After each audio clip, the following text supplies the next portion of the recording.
Hallelujah. सभी को जय मसीह की। आप सभी को पाम संडे वाले दिन सभी को हैप्पी पाम संडे हमारी तरफ से। Happy palm Sunday to all. परमेश्वर की हजूरी में आप लोगों का स्वागत है। तो आइए हम वचन में चलते हैं। मत्ती उसका 11 बाप हम पढ़ेंगे तो उसमें लिखा है कि यरूशलेम में विजय प्रवेश। लिखा है कि जब ये यरूशलेम के निकट पहुंचे और जब जैतून पहाड़ पर बैतखै के पास गए तो यीशु ने 2 चेलों को यह कहकर भेजा, सामने के गांव में जाओ। वहां पहुंचते ही एक गधी बंधी हुई और उसके साथ बच्चा तुम्हें मिलेगा। उन्हें खोल कर मेरे पास ले आओ। यदि तुम में से कोई कुछ कहे तो कहना कि प्रभु को इसका प्रयोजन है, तब वह तुरंत उन्हें भेज देगा। यह इसलिए हुआ कि जो वचन भविष्यद्वक्ता के द्वारा कहा गया था वह पूरा हो। सिय्योन की बेटी से कहो, देख तेरा राजा तेरे पास आता है। वह नम्र है और गधे पर बैठा है, वरन लादों के बच्चे पर है। 6वें बाप में जाएंगे तो लिखा है कि चेलों ने जाकर यीशु ने उनसे कहा, वैसा ही किया और गधे और बच्चे को लाकर उन पर अपने कपड़े डाले और वह उन पर बैठ गया। तब बहुत से लोगों ने अपने कपड़े मार्ग में बिछाए और अन्य लोगों ने पेड़ों में से डालियां काटकर मार्ग में बिछाई। जो भीड़ आगे आगे जाती थी और पीछे पीछे चली आती थी, पुकार पुकार कर कहती थी, दाऊद के संतान को होशाना, धन्य है वह प्रभु जो प्रभु के नाम से आता है, आकाश में होशाना। जब उसने यरूशलेम में प्रवेश किया तो सारे नगर में हलचल मच गई और लोग कहने लगे, यह कौन है? लोगों ने कहा, यह गलील में नासरत का भविष्यद्वक्ता यीशु है। हालेलुया। परमेश्वर आप लोगों को इस वचन के द्वारा आशीषित करे। तो बहुत से लोग हैं जो अन्य जाति में वो सोचते हैं कि ये पाम संडे क्या होता है। लोगों को पता नहीं है पाम संडे के बारे में। तो मैं आपको ये बताना चाहता हूँ, पाम संडे वो होता है कि इस दिन हमारे प्रभु यीशु मसीह यरूशलेम में प्रवेश किए थे। एक राजा हो के भी उसने गधे के बच्चे पर बैठा और अपने आप को नम्र और अपने आप को दीन दिखाया। और आप देखेंगे उन बहुत सी जगहों पर राजाओं को बहुत महत्व, बहुत ही घोड़े पे, बहुत ही रथों पर आते हैं, लेकिन हमारा जो प्रभु यीशु मसीह था हमारे लिए एकदम छोटा बन गया। वो घोड़े पर नहीं, वो किसी रथों पर नहीं, वो गधे के बच्चे पर बैठ कर आया, ये दिखाने के लिए कि मैं इतना बड़ा होकर भी तुम्हारे लिए नम्र बन गया।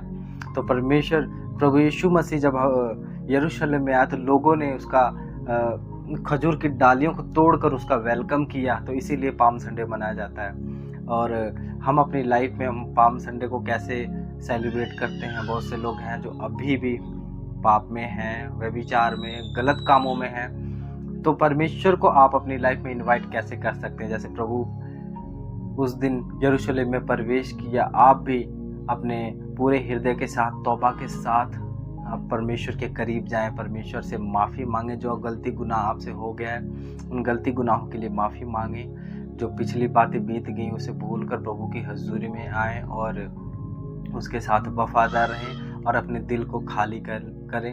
क्योंकि अगर एक कुर्सी पर कोई व्यक्ति बैठा है तो दूसरा व्यक्ति उस पर आकर नहीं बैठ सकता जब तक वो व्यक्ति ना वहाँ से उठे। उसके साथ वफादार रहें और अपने दिल को खाली करें।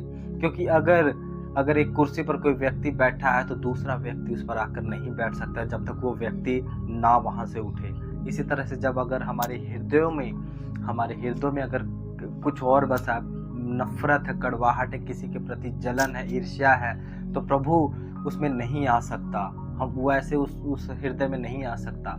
उसके लिए आपको अपना हृदय खाली करना पड़ेगा, आपको नम्र बनना पड़ेगा, अपना हृदय साफ रखना पड़ेगा। क्योंकि जब आप वहाँ पर जाएंगे, देखेंगे कोई बैठा है तो आप वहाँ से मुड़कर चले आएंगे। वो आपको फोर्स नहीं करेगा उठ जा। इसीलिए आपने अपने मन में से, अपने दिल में हर एक कड़वाहट, हर एक जो गुस्सा, वैर, विरोध है उसको निकाले, अपने दिल को खाली करें और प्रभु को इनवाइट करने हैं दिल में।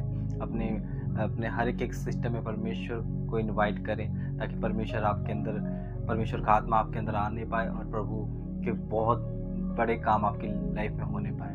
आप ऐसे परमेश्वर को इनवाइट कर सकते हैं। इनवाइट करने का ये मतलब नहीं है कि हम लोग चर्च में चले गए खजूर की डालियाँ लेकर और जाके खजूर की डालियाँ हिलाकर पाम संडे मनाकर आ गए। मेन मतलब ये नहीं है। मेन मतलब है कि परमेश्वर को अपनी लाइफ में इनवाइट करना। जैसे उसने यरूशलेम में प्रवेश किया, वैसे ही परमेश्वर को अपने हार्ट में, अपने दिल में इनवाइट करना है। अपने अंदर परमेश्वर को इनवाइट करना है। अपने मन से हर एक पाप, हर एक गलती गुनाह की माफ़ी मांग कर दोबारा उस गलती गुनाह को ना दोहराने का प्रभु से वादा कर कर प्रभु को अपने हार्ट में, अपने लाइफ में इनवाइट करें। परमेश्वर आपके द्वारा बहुत ही अद्भुत कामों को करेंगे। और अपोस्टल अंकुरुला जी, हमारे स्पिरिचुअल फादर, ये कहते हैं कि परमेश्वर का सुसमाचार अपने जिस माध्यम से भी हो ज़्यादा से ज़्यादा फैलाओ, क्योंकि प्रभु का आगमन बहुत निकट है। और परमेश्वर, आप देख सकते हैं कि जो चीज़ें चल रही हैं आजकल दुनिया में, ये सारी चीज़ें परमेश्वर ने बोला कि तुम लड़ाइयों के चर्चे सुनोगे, तुम बहुत सी महंगाइयों को सुनोगे, बहुत सी चीज़ों को सुनेंगे। तो आप ये सब देख सकते हैं, सब चीज़ें हो रही हैं। तो अभी समय है, अनुग्रह का समय चल रहा है। तो अभी आप परमेश्वर के साथ सच्चाई और वफादारी के साथ चलें, और जो गलती गुनाह है आपके अंदर, जो भी चीज़ें हो चुकी हैं, उसे प्रभु से माफ़ी मांग कर दोबारा से एक नई शुरुआत करें, तौबा करें, बपतिस्मा लें और खुदा उनके रास्ते पर वफादार होकर चलें, ताकि वो आपकी लाइफ में अद्भुत कामों को कर सके। क्योंकि वचन कहता है कि जिन लोगों के ऊपर मेमने का लहू लगा होगा, जिन लोगों के ऊपर जो परमेश्वर का मोहर लगा होगा, वही लोग प्रभु के साथ जाएंगे, बाकी छोड़ दिए जाएंगे। इसी तरह से परमेश्वर का डर और भय अपने जीवन में लेके आए। कुछ भी करने से पहले ये सोचे कि प्रभु हमें देख रहा है, सुन रहा है, और कोई भी गलत काम, कोई भी ऐसी चीज़ ना करें जिससे आप प्रभु से दूर हो जाएं। और मैं आपको ये बताना चाहता हूँ, एक बार फिर से परमेश्वर को अपनी लाइफ में ऐसे इनवाइट करें। खजूर की डालियों हिलाने से कोई नहीं हो जाएगा, कि कोई त्यौहार नहीं है कि हमने खजूर की डालियाँ हिला दी चर्च में जाकर तो ये सारी चीज़ें हो गए, हमने एक त्यौहार मना लिया। ऐसा नहीं है। आप परमेश्वर को अपनी लाइफ में इनवाइट करें, अपने हृदय से हर एक पाप को, हर एक कड़वाहट को, दूसरे के प्रति नफरत को दूर करें, और अपने हृदय में परमेश्वर को इनवाइट करें। तब वो आपके साथ हमेशा रहेगा। परमेश्वर आप लोगों को इस वचन के द्वारा ब्लेस करे, खुदावन आपको आशीषित करे। सभी को जय मसीह की, गॉड ब्लेस यू। सभी को जय मसीह।